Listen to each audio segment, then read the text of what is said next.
Gracias por continuar con nosotros. Ya hay muy buenas noticias para quienes quieren comprar casa propia. Hoy el presidente Obama anunció la reducción en la tasa del seguro hipotecario bajo el programa de la Administración Federal de Vivienda. Si está pensando comprar casa por primera vez y su préstamo está garantizado por la Administración Federal de Vivienda, en sus siglas en inglés, FHA, este podría ser su año de suerte. El presidente Obama anunció una reducción en la prima del seguro de hipotecas.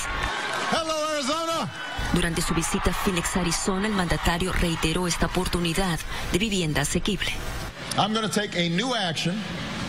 Voy a tomar una nueva acción para ayudar a más familias responsables en comprar sus primeras casas. Comenzando este mes, la Administración Federal de Vivienda reducirá la tasa de seguros hipotecarios. ¿Pero qué significa todo esto? Este seguro anual de préstamos del FHA para primeros compradores de casas se incrementó 5 veces desde el 2010, es decir, de 0.55% a 1.35% actualmente.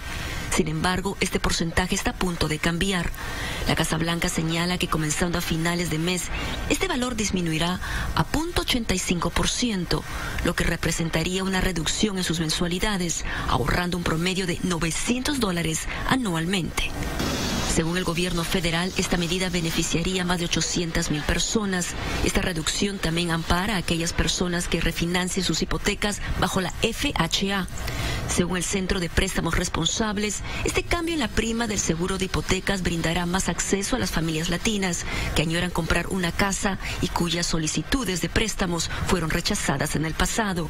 Según la Casa Blanca, las primas a menor precio harán posible que 250,000 personas compren casa por primera vez.